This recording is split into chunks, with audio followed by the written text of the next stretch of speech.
जी मैं मुकदमा मेरा चल रहा 158 2022 महेंद्र कुमार शुक्ला व नाम बालकृष्ण आदि, जिसमें इन लोगों ने 7-11 लगाई थी, वो खारिज, इनकी प्रार्थना पत्र खारिज हो चुकी है। कोर्ट का ये कहना नहीं मान रहे हैं। किन लोगों ने लगाई थी? बालकृष्ण आदि वगैरह ने। इनके संग झांसी के कुछ दमंग लोग, भूमि माफिया लोग साथ दे रहे हैं। गार्ड वगैरह उनके संग में आते हैं, हथियारों से ये लैस रहते हैं। कोर्ट में तारीख मेरी लगी है 4/7/2024, उसका भी इन लोगों ने वो नहीं करा। और ये जो कोर्ट में इनको जवाब दावा पेश करने हैं, उसको भी जवाब दावा पेश नहीं कर रहे। उसके बाद भी रात में इन लोगों ने ये जेसीबी वगैरह चलाई है। मेरे पर प्रेशर डाल रहे हैं। पूरे मोहल्ले वालों ने मेरे को मुक्त करके ये केस लड़ने की अनुमति दी है। मेरे पर प्रेशर ये डाल रहे हैं कि आप अपना केस वापस ले लो। अगर आप अपना केस वापस नहीं लोगे तो मैं कोई भी आपके संग दुर्घटना रोड पे करवा सकते हैं।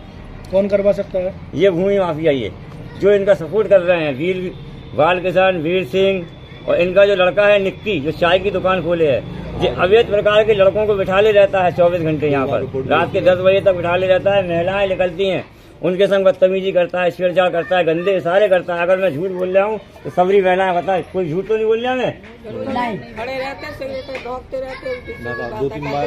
और मेरे को धमकी पे धमकी दे रहे हैं, निकलना मुश्किल करते हैं कि आप किसी प्रकार से। मैं तो योगी जी से मेरा निवेदन है, पूरे मोहल्ले वालों से, कि हमने आपको मुख्यमंत्री के रूप में स्वीकार किया है।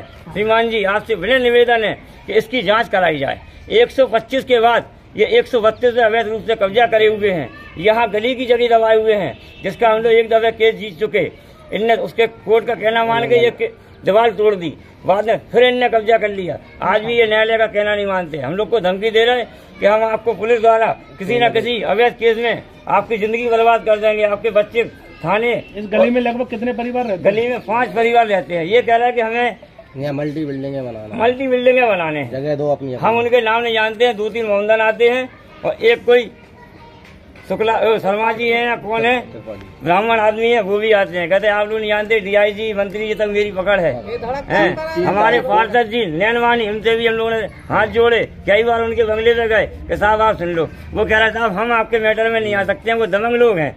आप ये बताइए, एक पार्षद की यही जिम्मेदारी है कि आपके वार्ड में कुछ भी हो जाए, आपकी क्या जिम्मेदारी है? वार्ड के आदमी मर जाए, आपको कोई लेना देना नहीं है। 3 तारीख को रात हम लोग नगर निगम आयोग में अपर आयोग लगा के आया दरखास्त कि आप वहाँ सुनवाई नहीं भाई। 3 दफे लगाएंगे दरखास्त कि आप साहब इसकी जांच करो, लेकिन कहीं कोई सुनवाई नहीं हो रही है। मैं छोटी गली है, बीमार हो जाते हैं तो चद्दर में डाल के ले जाते 4 जने। क्यों ले जाते चद्दर में डाल के?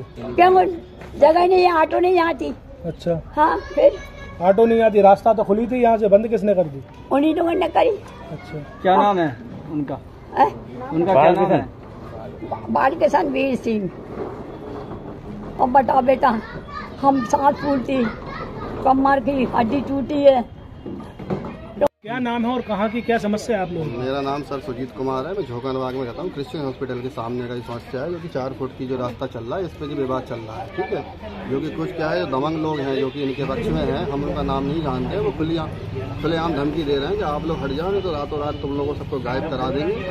और जो हमारा जो है सब आप हट जाओ छोड़ के, आपके जो मकान है हम इनको भी तोड़ के इन पर बिल्डिंगें बना देंगे। तो हमको धमकी मिल रही है। रोड पे रोज 40 से 50 आदमी सुबह से शाम तक वहाँ बैठे रहते हैं, रात के 10 बजे तक। अगर हमें मोहल्ले की लेडीज़ें वगैरह भी जाती हैं तो रास्ते में वो सिगरेट पीते रहते तो हटते भी नहीं है और उनसे बदतमीजी करते। इसकी हम कई बार पुलिस में ही बोल चुके हैं, लेकिन कोई इसमें कोई सुनवाई नहीं होती है सर। और वो बोलते हैं कि तुम लोगों को जो दिखाई दे तुम कर लो, थाने कचहरी में जहाँ जाना है वहाँ चले जाओ, हम तो सब जगह से निपट लेंगे। अभी 2-3 दिन से यहाँ पे जेसीबी मशीन चली है तो पूरे मोहल्ले में धूल भर गई है, घरों में धूल भर गई हमारे सर। बच्चे हमारे परेशान हो गए। रात भर जेसीबी मशीन चली है, पूरे घरों में धूल भर गई है। और वो तो रात को बैठे ही थे कि कुछ ना कुछ ये लोग बोले तो सबकी पिटाई लगाएं। 40 से 50 आदमी बैठ रहा है यहाँ पे रोज। हम किस से लड़ेंगे? किसी से तो लड़ नहीं सकते ना सर।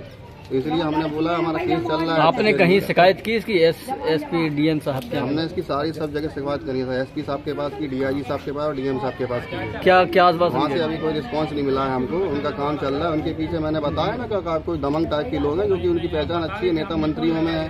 वो तो खुलेआम अभी परसों धमकी दे रहे थे, रोड पे 50 आदमी खड़े थे कि जो भी आएंगे हम बताना नंगा करके यहीं मारेंगे उनको सबको। तुम अब केस हटा अपना। कौन लोग हैं ये? इनका मैं नाम तो नहीं जानता हूँ। जो दमंग टाइप के लोग हैं जो आते हैं, जो कि अपना अभी इन्हें जेसीबी मशीन चलवाई है, खुलेआम इन्हें धमकी दी है और हमारा जो 4 फुट का जो रास्ता है, कभी कोई अगर बीमार हो जाता है तो बड़ी मुश्किल से हम लोग निकाल पाते हैं गली में से अपने आदमी को। और हमारा जो रास्ता है 4 फुट का है, उसका हमारा केस चल रहा है जो कि कचहरी में, वो हम लोग जीत रहे हैं। तो इसलिए लोग दबंग टाइप लोगों को इसमें डील करा रहे हैं और वो कह रहे हैं कि आप हट जाओ, हम सब कर देंगे। जो आप प्रशासन से क्या चाहते हैं? प्रशासन से हम ये चाहते हैं सर कि जो हमारा जो रास्ता चल रहा है, जो अगर हमारा केस सही है, जो हम जीत रहे हैं, तो वो हमारा रास्ता क्लियर करके। राहुल रजक नाम है, 3 तारीख को दबंग आदमी बैठा। कहाँ की समस्या है और क्या समस्या है? जी जोकनबाग क्रिश्चियन हॉस्पिटल के सामने की समस्या है, जो केस न्यायालय में चल रहा है। कल उसकी पेशी है सोमवार की। 3 तारीख को इनने रात में काम लगा के जेसीबी से सुबह तक काम किया और दबंग आदमी इधर भी बैठा है और आगे भी बैठा है कि कोई बोले तो यहाँ से आप मारो, पीछे से हम देखेंगे उधर से। इस तरीके से इनने पूरी रात भर में जो इनका जो अवैध कब्जा था वो तोड़फोड़ करी है पूरी, और आदमी बैठा के कर रहे हैं। उसके सारे वीडियो हैं, पुख्ता सबूत हैं कि कहाँ से कितने आदमी बैठाए थे। और 3 तारीख को गली में बंद करी तो जानबूझ के मतलब मोटरसाइकिल है, लड़के लड़े तो हम इनको मारे इन लोगों को। और पहले भी 3 बार गली के बाहर लड़ाई हो चुकी है। एक बार एक लड़के का एक्सीडेंट हुआ था, उसको भर्ती कराया गया था इन्हीं की वजह से है। और इसके बाद इससे पहले 1 साल पहले भी पुलिस वाले आए थे, उनको समझा के गए थे कि लड़के किस तरीके के बैठते हैं इधर उनके पापा को। तो आप लोग क्या चाहते हैं? हम लोग न्याय चाहते हैं कि जो अपना हुआ है, मतलब आचार संहिता में जो लोग जो कर रहे हैं आदमी बैठा के दबाव, उस पर कार्रवाई हुए। जो सरकार का उल्लंघन कर रहे हैं हर चीज से, उस चीज की इनकी कार्रवाई करी जाए।